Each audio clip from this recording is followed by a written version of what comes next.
विश्राम के समय अंतिम क्षणों में आज हमको 25 दिसंबर को पुनः छत्तीसगढ़ की माटी को चूमने का सौभाग्य प्राप्त हुआ, स्पर्श करने का सौभाग्य प्राप्त हुआ।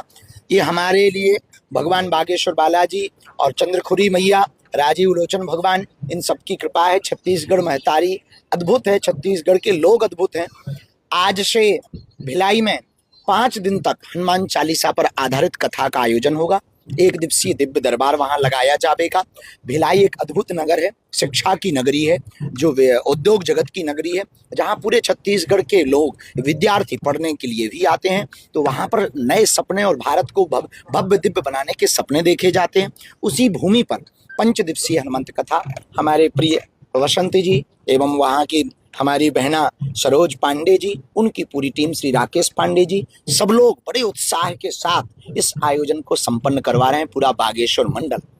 अंत में हम यही कहेंगे, हम भारत में केवल एक संदेशा देना चाहते हैं कि यदि बांग्लादेश जैसी स्थिति आप अपने भारत में नहीं देखना चाहते, यही समय है, सही समय है, अभी नहीं तो कभी नहीं। यदि हिंदू एक आज नहीं हुआ, हिंदू एकजुट नहीं हुआ, तो वो दिन दूर नहीं जब भारत के और छत्तीसगढ़ के चौराहों पर ऐसा जो बांग्लादेश में हुआ वो देखा ना जाए।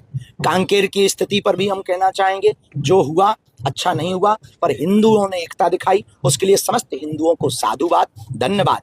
पूरे छत्तीसगढ़ में शांति हो, छत्तीसगढ़ में उन्नति हो, भारत विश्व गुरु बने। और जब तक भारत हिंदू राष्ट्र नहीं हो जाएगा, हम यात्राएं करते रहेंगे। छत्तीसगढ़ की यात्रा उधार है। धर्मांतरण का मुद्दा लगातार छत्तीसगढ़ में, आपने कांकेर का जिक्र किया, कल छत्तीसगढ़ बंद भी था और धर्मांतरण को लेकर काफी दिक्कतें हो रही है। पहले बस्तर और सरगुजा संभाग में बढ़ती हुई था, अब शहरी क्षेत्रों में भी धर्मांतरण। भारत में कैंसर से ज्यादा खतरनाक मतांतरण और धर्मांतरण है।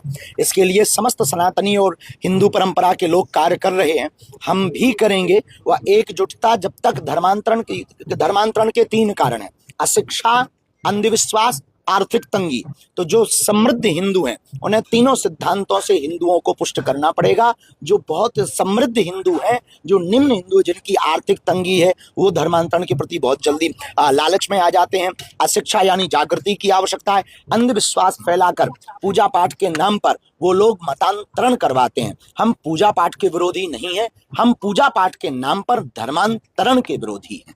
गुरुजी, आप एकांतवास में भी गए थे, किताब भी आपने लिखी वहाँ पे। बिल्कुल बहन, मेरा सन्यासी, हमारे जो गुरुजी हैं उनके लिए हमने पुस्तक लिखी है और 19 साल बाद उन्होंने आज्ञा दी। 2 से 3 महीने बाद मेरा सन्यासी की पुस्तक आएगी कि एक ऐसी दिव्य चेतना आत्मा जो शरीर में न रहकर शरीर वाले लोगों को पकड़कर कैसे हनुमान जी की भक्ति का कार्य करवा रहे हैं, अब वो दिव्य चेतना कौन है, उनके बारे में पूरा विस्तृत लिखा है। एक बार जयपुर में भी आपने कथा करने की बात कही थी, क्योंकि वहाँ पर सबसे ज्यादा जो है वो चर्च है, सबसे ज्यादा धर्मांतरण के केस।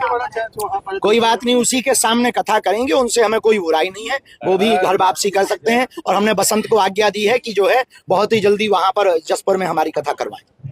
जी जी।